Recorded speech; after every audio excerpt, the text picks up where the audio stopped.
Joining me today to have a look at some of the stories making news here in Adelaide are Cara Phillips, the Deputy Editor of Messenger Community News, and Greg Briller, the online editor. Guys, thanks for joining me. Hi, Helen. Thank you. Now, it's a sad day for workers and an end of an era for Bridgestone this week. They're Australia's last tyre manufacturing. They're closing their doors at Adelaide's plant in Salisbury in Adelaide's north.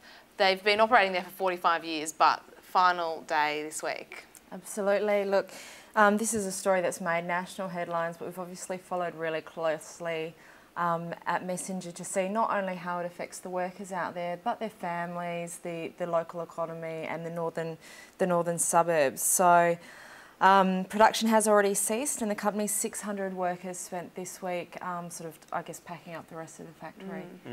And we spoke to those workers about just sort of the emotions they're feeling this week, and also the hunt for the new jobs out there.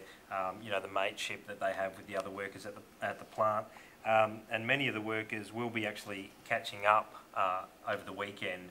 To kind of have a last hurrah at one of the local establishments. Then I think there's a pub crawl organised for Monday night. So I suppose they're obviously going out with a bit of a bang there. Yeah, well, a lot of those workers have been working there for more than 20 years, so such a history associated with that company. There certainly and all is. had their parents, it's actually, generations of work there. So. And it's a piece of history from the point of view that it's the last remaining tyre plant in the country. So it's sad from a manufacturing point of view in Australia as well. Definitely looking forward to the future, though. I think 10 of them are retiring. About 36 or 37 workers have already moved on from Bridgestone since it was announced 6 months ago that they would be shutting down. And I think figures said that 40% are well and truly on their way to finding a job, which leaves 50 or 60%, really out there looking at some of the new industries. Which is still several hundred workers. So, definitely. But I think we discussed last week that the government jumped on this really quickly when the announcement came through in October,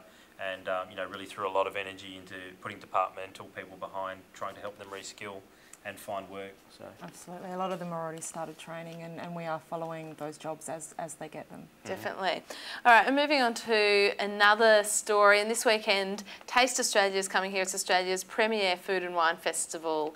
Looking forward to it, guys. It's going to be huge. About 30,000 people flock to this event, this 8-day food festival, including 200 plus chefs, restaurateurs, food writers, producers and teachers. It's huge. It is huge, and all the big names in cooking are going to be there or are here for that. Simon Bryant, who was from The Cook and the Chef on ABC TV, Maggie Beer, Poling Yao from MasterChef fame and now ABC TV, Chong Lu, a massive name in Adelaide cooking, Stephanie Alexander and Shannon Bennett, who's a big name and that's in not the even States. like the list is this long. I just checked out the website. There are a huge amount of celebrity chefs going to be there. Plenty of culinary action there. South Australia definitely knows how to do food, and Elder Park at the moment it's becoming quite a tent city. It looks like. That's it. Lots of cooking classes and cooking demonstrations. So not just watching people, but really hands-on stuff over the 8 days, which is fantastic. Can't wait to get my hands into that one.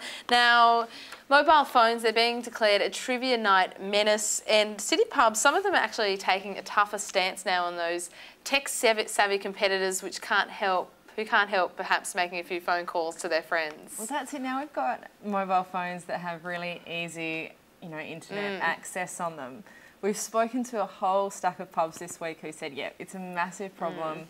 And then, people use the excuse, oh, I was on the phone to the babysitter or whatever. So there's this whole thing of should we ban them? Should they be disqualified? If you're caught on your phone during, and you're a bit of a pub quiz buff. I love a good pub quiz. Have you ever used have you ever cheated, Greg? I think I'm going to plead the fifth on that one. Yeah. No, I don't think we've ever cheated, but obviously the phones do come out at the pub. If you are doing something legitimate, and people walking past can think you're cheating.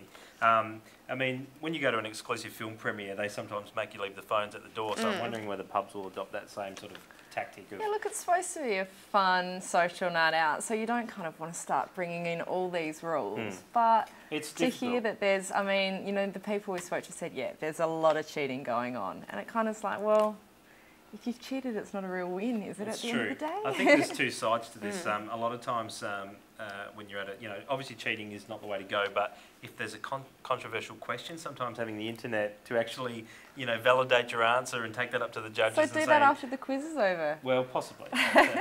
But there's two sides to it. But I think you know, leave them at the door, or at least switch them off during the quiz. Definitely. Well, we've asked that question in a poll this week. So go to citymessenger.com.au and tell us, should they be banned, mobiles, should they be banned from the pub? And have you cheated? I think if someone beat me for a meat tray and I found out that they'd been looking up the answers on Google, Massive scandal. I would demand my meat tray back. Cara, Greg, thanks so much for your time. Thank you.